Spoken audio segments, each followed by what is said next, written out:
नमस्कार, मी सिद्धेश दिलीप शिगवण बित्तम बातमीमध्ये तुम्हा सर्वांचं स्वागत करतोय। बातमीपत्राला सुरुवात करण्याआधी एक नजर टाकूया बातमीपत्रातील काही महत्त्वाच्या हेडलाईन्सवर। विधानसभा निवडणुकीत मनसेमुळे आमचे 10 उमेदवार पडले, योगेश कदम यांचं वक्तव्य। ठाणे महानगरपालिकेमध्ये नगर अभियंता दालनाच्या बाहेर मनसेचे फुटबॉल खेळत आंदोलन। उदय सामंत यांच्या हाती मराठी भाषेला अभिजात दर्जा मिळण्याची अधिसूचना। आणि शेगाव तालुक्यामध्ये आले टक्कल 7। आता पाहूया सविस्तर उत्तर। सध्या भाजप आणि मनसे यांच्यामध्ये युती होईल अशी चर्चा सुरू आहे। ह्याच पार्श्वभूमीवरती बोलत असताना मंत्री योगेश कदम यांनी आपलं मत व्यक्त केलंय। हिंदुत्व पक्क करायचं असेल आणि विधानसभेमधील पुनरावृत्ती टाळायची असेल तर राज ठाकरे यांनी महापालिकेच्या निवडणुकीत आमच्या सोबत यावे। त्याचबरोबर शिवसेना वाढीसाठी आम्ही सर्वांना सोबत घ्यायला तयार आहोत। राजन साळवी देखील पक्षात येणार असतील तर आम्ही 2 पावलं मागे जाऊ, असं मत देखील मंत्री योगेश कदम यांनी माध्यमांशी बोलताना व्यक्त केले। पाहूयात। नाही, मला वाटतं लोकसभेच्या निवडणुकीमध्ये सन्माननीय राजसाहेब ठाकरे यांनी बिनशर्त पाठिंबा हा त्यावेळेस महायुतीला दिला होता। विधानसभेच्या वेळेस किंवा लोकसभेच्या वेळेसच हा पाठिंबा जाहीर करत असताना त्यांनी सांगितलं होतं की हा पाठिंबा फक्त आणि फक्त लोकसभेच्या निवडणुकीपुरताच आहे, पुढचे निर्णय आम्ही नंतर घेऊ। मग त्याच वेळेला त्यांनी खरं तर विधानसभेची देखील त्यांनी युती जाहीर करायला हवी होती, म्हणजे त्यांच्याच मनामध्ये संभ्रम होता। त्यांनाच विधानसभेच्या निवडणुकीच्या बाबतीमध्ये त्यांना निर्णय घ्यायचा नव्हता।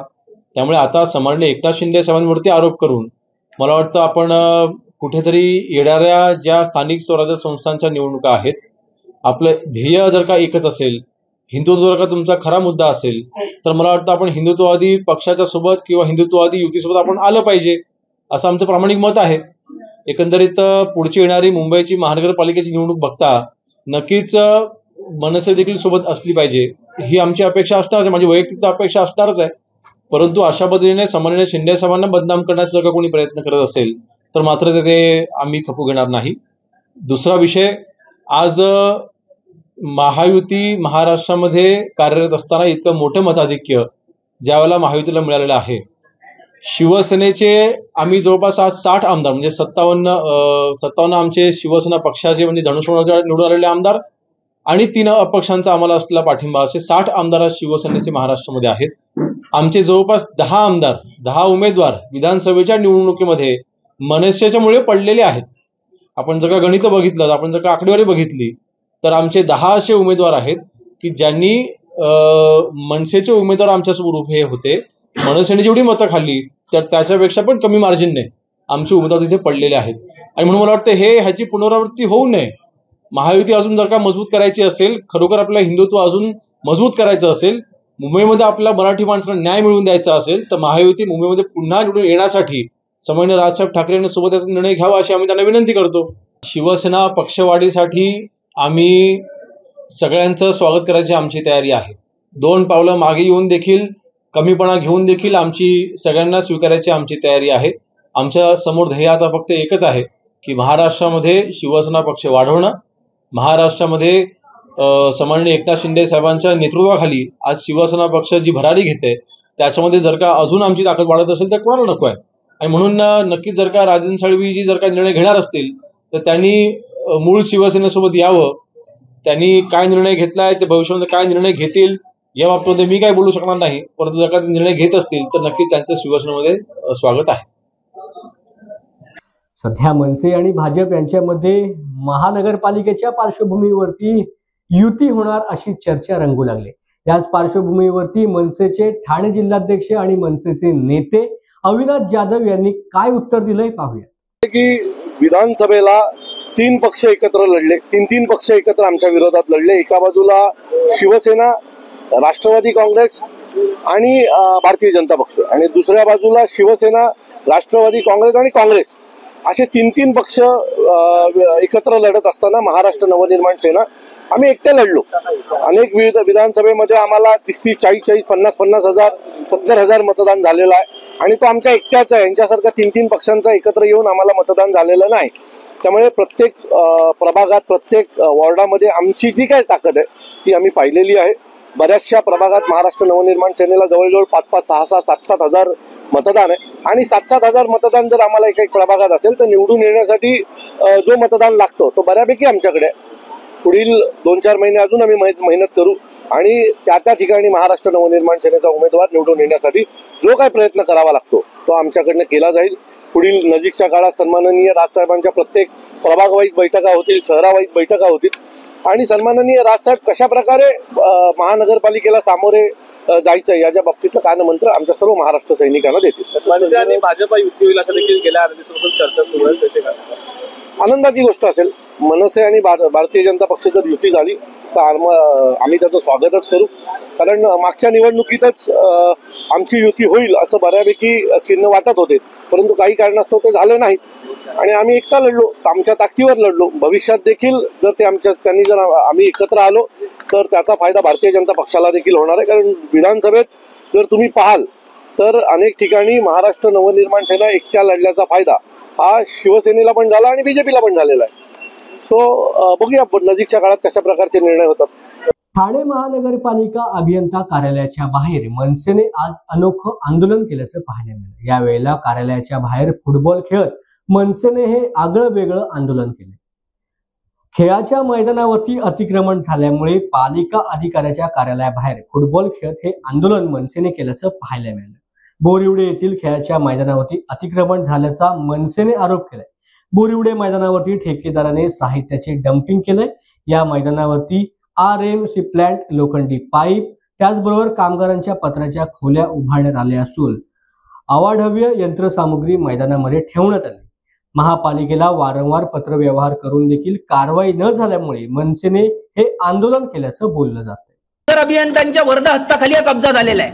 नाहीतर ठाणे महानगरपालिकेमध्ये टपरी बांधा अतिक्रमण विभाग तुमच्यावर कारवाई करतं आणि गेले 1 महिना झाले नगर अभियंत्यांचा वर्धहस्त असल्यामुळे तिकडे काहीच कारवाई झाली नाहीये. म्हणूनच नगर अभियंत्यांच्या इथे फुटबॉल घेऊन आम्ही निषेध व्यक्त केलेला आहे. महाराष्ट्रामधील नवी मुंबईमध्ये नशामुक्ती अभियानाला म्हणजेच पंतप्रधान नरेंद्र मोदी यांच्या संकल्पनेमधून सुरू झालेल्या नशामुक्ती भारत या अभियानाला सुरुवात झाली. महाराष्ट्राचे मुख्यमंत्री देवेंद्र फडणवीस यांच्या हस्ते ह्या अभियानाला सुरुवात करण्यात आली. नवी मुंबई हे फक्त एकच आहे, संपूर्ण राज्यामध्ये अशा प्रकारचं अभियान आम्ही राबवणार आहोत असं वक्तव्य यावेळेला मुख्यमंत्री देवेंद्र फडणवीस यांनी केलंय.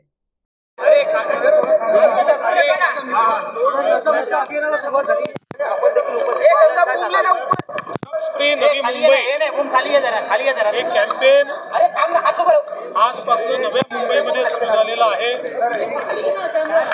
वेगवेगळ्या प्रकारे जनजागृती करणे, टोल फ्री लाईनच्या माध्यमातून या संदर्भातली माहिती प्राप्त करून त्याच्यावर कारवाई करणे, जे काही संदिग्ध आहेत त्यांच्यावर कारवाई करणे आणि मोठ्या प्रमाणात जनजागृती करणे, अशा प्रकारे हे कॅम्पेन चालणार आहे. नवी मुंबईपासून सुरू झालेलं आहे, पुढे इतरही ठिकाणी हे कॅम्पेन चालणार आहे. ड्रग्सच्या विरुद्ध एक मोठी लढाई देशामध्ये माननीय प्रधानमंत्री मोदीजींच्या नेतृत्वात सुरू झाली आहे आणि महाराष्ट्रात देखील आपण ती लढाई लढतोय. मराठी भाषेला काही महिन्यांपूर्वी अभिजात भाषेचा दर्जा देण्यात आला होता, मात्र अधिसूचना ही जाहीर करण्यात आली नव्हती. तीच अधिसूचना घेण्यासाठी आज महाराष्ट्राचे मराठी भाषेचे मंत्री उदय सामंत यांनी दिल्लीची वारी केली. दिल्लीमध्ये केंद्रीय मंत्री गजेंद्र सिंग शेखावत यांची त्यांनी भेट घेतली. या भेटीनंतर मराठी भाषेला अभिजात दर्जा देण्यात आलाय. तसेच आज केंद्रीय सांस्कृतिक मंत्री शेखावत यांनी या संदर्भातला शासन आदेश देखील जारी केलाय. याबाबत मंत्री उदय सामंत यांनी अधिक माहिती दिली. माननीय शेखावत यांनी मराठी भाषेला अभिजात दर्जा दिलाय, त्याची अधिसूचना महाराष्ट्राकडे सुपूर्द केली. त्यामुळे मी पंतप्रधान नरेंद्र मोदी आणि शेखावत यांचे आभार मानतो. येत्या 8 ते 15 दिवसात जे काही प्रस्ताव सादर करायचे आहेत ते आम्ही सादर करू आणि भाषेला जो मराठी भाषेचा दर्जा मिळालेला आहे, सदानंद मोरे यांच्या अध्यक्षतेखाली अभ्यास अधिक केला जातोय, त्यावरती देखील निधी उपलब्ध करून देण्यासाठी शेखावत यांच्याकडे आम्ही पाठपुरावा करू असं उदय सामंत यांनी सांगितलं आहे. पालकमंत्री ठरवण्याचा निर्णय हा पूर्णपणे मुख्यमंत्र्यांचा आहे. त्यामुळे जालन्यामध्ये जो पालकमंत्री म्हणून मुख्यमंत्री नियुक्त करतील त्यांच्या सोबत आम्ही जालन्याचा विकास करू असं मत आमदार अर्जुन खोतकर यांनी व्यक्त केलंय. पाहूया. नाही, हा सर्वस्वी अधिकार माननीय मुख्यमंत्री महोदय यांचा आहे आणि मुख्यमंत्री महोदय या संदर्भात तातडीने निर्णय घेतील. मला असं वाटतं की आता मंत्रिमंडळाचं खातेवाटप झालेलं आहे, कामाला सुरुवात झालेली आहे, कॅबिनेट व्हायला लागलेले आहेत. ठीक आहे, आज उद्या होईल. त्यामुळे एवढं काही पॅनिक व्हायची गरज नाही. शिवसेनेकडून अतुल सावे यांना देखील विरोध झालेला असताना आता मग काय वाटतं असं किंवा कुठलं पालकमंत्री पद द्यायला पाहिजे, काय नाही सरकार? नाही, विरोध वगैरे असं काही नाही. कार्यकर्त्याच्या त्यांनी स्वतः वैयक्तिक भावना व्यक्त केल्या होत्या, पण तो असं मी स्वतः माझ्या पातळीवर कधी असं केलेलं नाही. माननीय मुख्यमंत्री महोदय जो पालकमंत्री देतील त्या पालकमंत्र्यासोबत आम्ही काम करू आणि ठीक आहे, आज उद्या होईलच. आजपर्यंत आपल्याला तापाची, सर्दीची, खोकल्याची, मलेरियाची, डेंग्यूची अशी वेगवेगळ्या आजारांची साथ माहिती. मात्र एक साथ सध्या बुलढाणामधील शेगाव तालुक्यात अशी आले ज्या साथीमुळे सर्वत्र आता भीतीचं वातावरण निर्माण झालंय. ही साथ आहे टक्कल साथ. बुलढाण्यामधील शेगाव तालुक्यामधील 3 गावामध्ये ह्या साथीने अनेक नागरिक हैराण झालेत. बुलढाणा जिल्ह्यामधील शेगाव तालुक्यामधील विविध गावांमध्ये ह्या विचित्र आजाराने थैमान घातल्याचं देखील पाहायला मिळतं. या गावामधील लोकांमध्ये अचानक केस गळती सुरू झाली. लहान मुलं, तरुण, अगदी महिलांना देखील यामध्ये आजाराचा त्रास सहन करावा लागतोय. केस गळती सुरू झाल्यावरती अगदी 2 ते 3 दिवसातच पूर्णपणे टक्कल पडायला सुरुवात होते.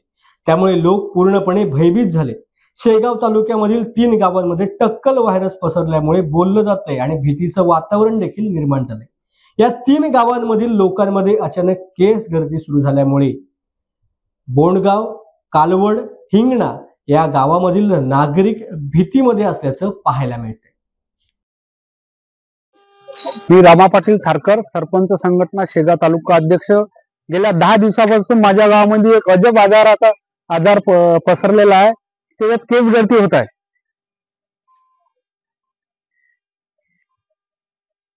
आणि गावामध्ये एवढं भीतीचं वातावरण पसरलं असून आणि जवळपास 20 पेशंटचे असे टक्कल पडले.